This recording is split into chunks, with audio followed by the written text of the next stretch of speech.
Hi, boys and girls. Yesterday we stopped reading the Parker Inheritance just before Chapter 16, so that's where I will start up again.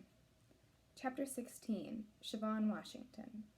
March 29th, 1956. It wasn't surprising that Siobhan Washington became a librarian. She grew up surrounded by books, spending just as much time in her school libraries as she did on the tennis courts. When she reached high school, her father created an after-school tutoring program for the students at Perkins, and put Siobhan in charge of it. Big Dub saw it as a way to keep his players' grades up, and Siobhan occupied after school. She was destined for greatness, and no one, or rather no boy, was going to stop that from happening. He had forbidden her from dating. Siobhan didn't like how overprotective her father was, but they did agree on one thing: she had no time for boys. Of course, the boys did not agree. She had just finished helping a student with his math homework one afternoon when her best friend, Ellie McElevin, nudged her. "Here comes your boyfriend," she mumbled. Chip Douglas strolled towards them, a huge toothy grin on his face. With his blonde crew cut and blue eyes, he easily stood out from all the other colored kids in the Perkins School Library. Siobhan wasn't sure what would have happened if he had been a regular white boy walking through their school, but he was Coach Douglas's son, and he seemed to have a pass to go wherever he wanted.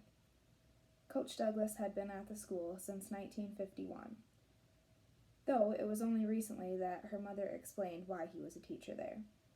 A group in Somerton, South Carolina had sued their school board in order to get better buses and facilities for the colored students, something equal to the white students.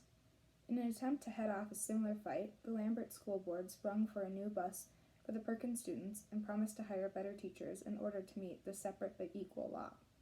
And just like that, Adam Douglas, an assistant football coach at Wallace High, became the Perkins High School athletic director.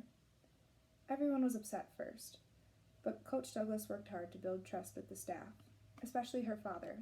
Coach Douglas went out of his way to get her father any support he needed, even finding the money to send the tennis team to a week-long camp in North Carolina a few years ago. He mostly stayed behind the scenes, preferring not to draw attention to himself.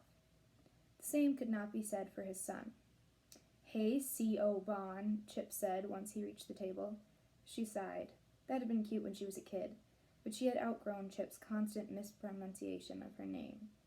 At least he didn't call her Lil Dub anymore. That was much worse. He sat down across from her and nodded at the others. "Afternoon, y'all."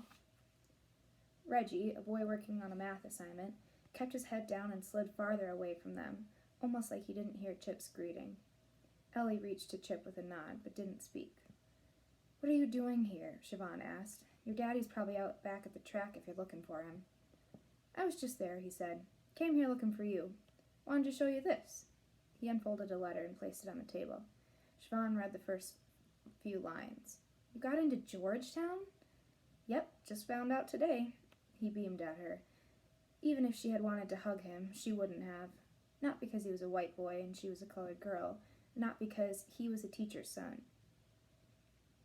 Siobhan knew how Chip felt about her, and she didn't want to do anything to encourage him. He really was kind-hearted, when he wasn't hitting on her, and smart, but she wasn't interested in him. Not like that. Even if she was, there's no way a romance could happen between a black girl and a white boy at that time. Some things just weren't allowed in Lambert, South Carolina. "I'm really happy for you," she said. "Not sure how we're going to pay for it yet. Daddy and Mama have been saving up, which'll help. I figure I'll get a summer job.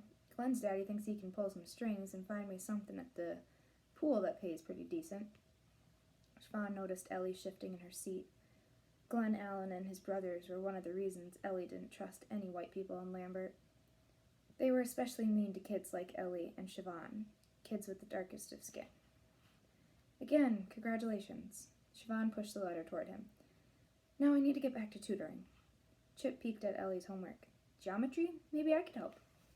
"No, thank you," Ellie said, pulling her paper toward her. She rose from her seat.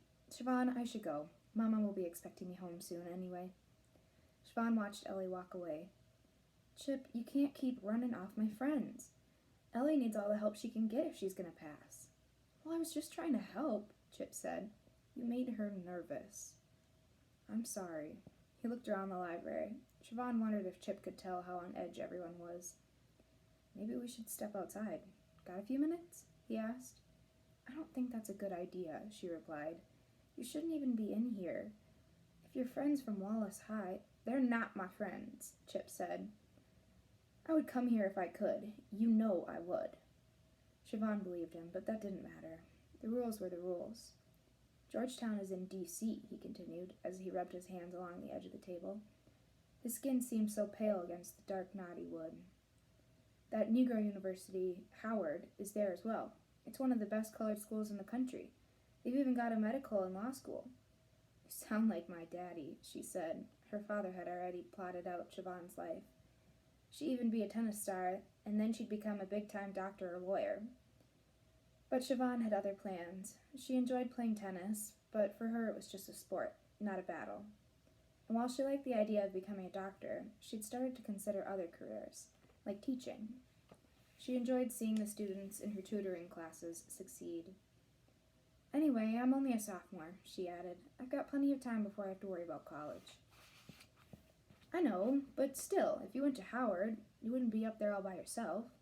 I'd be nearby, and you'd be out of the South. Virginia is still the South. Well, maybe, but I guarantee it's better than Lambert. You know, I could... Chip stopped talking as one of the students approached. I need to sign out, the boy said, his eyes on Siobhan. Siobhan flipped open the attendance notebook. Around her, other students started packing up their belongings. She was responsible for making sure all the athletes logged in and out.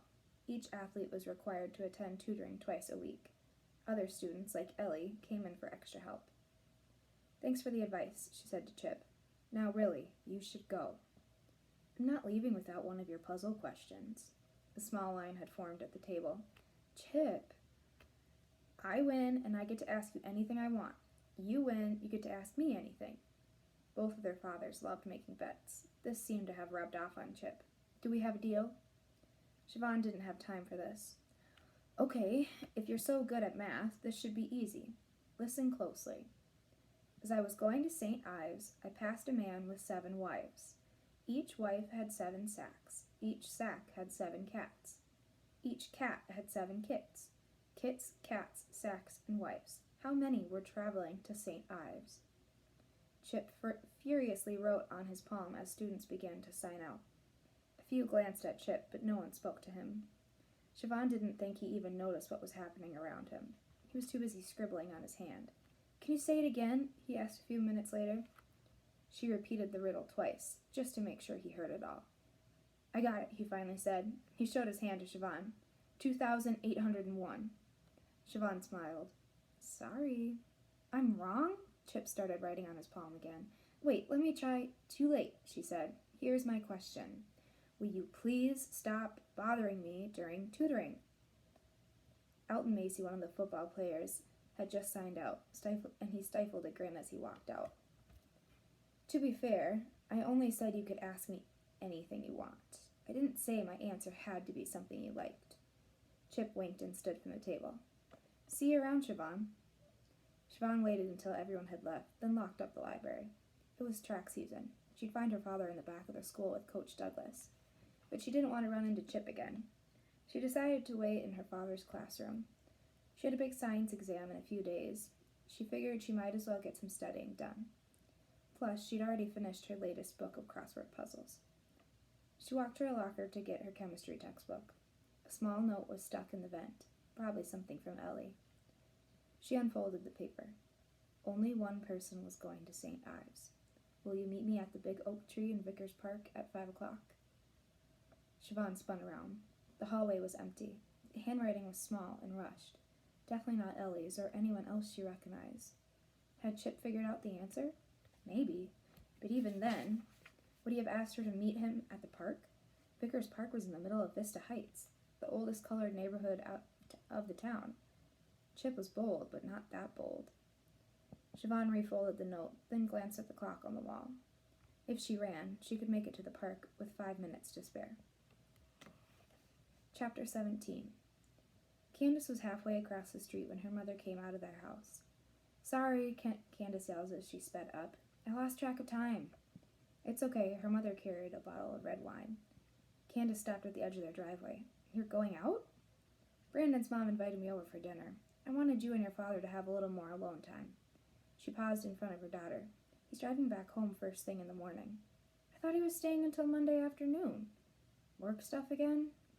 "No, I asked him to leave early. It's just, I'm not ready." She twisted the bottle in her hand. "Your father loves you very, very much. He's far from perfect, but he's still about the best dad you could ask for." She kissed Candace, then continued across the street. Candace entered the house to find her father sitting on the couch. Her laptop was open in front of him. "Hey, Candy. Figured I'd go ahead and set up your computer while you're gone." Candace sat down in the chair across from him and dropped her bag at her feet. "What happened?"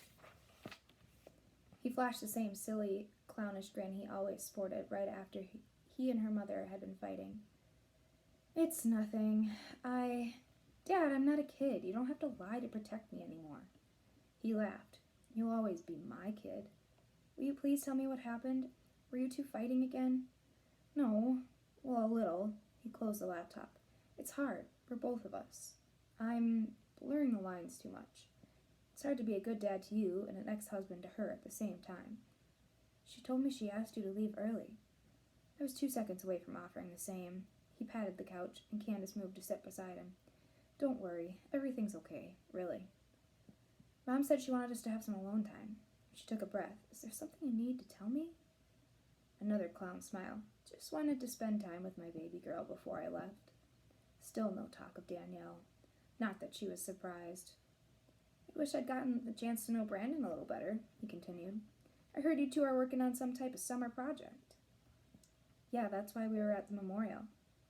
Her father popped his knuckles. "You're sure he's not interested in you?" "In my experience." "Dad, boys sometimes show that they like girls in strange ways.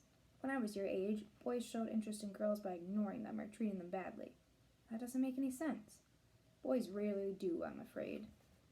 Candace pulled at the fraying threads of one of the couch cushions. She couldn't get what Milo had said about Brandon out of her head. "Brandon's not interested in me," she said. "I don't think he likes girls, period."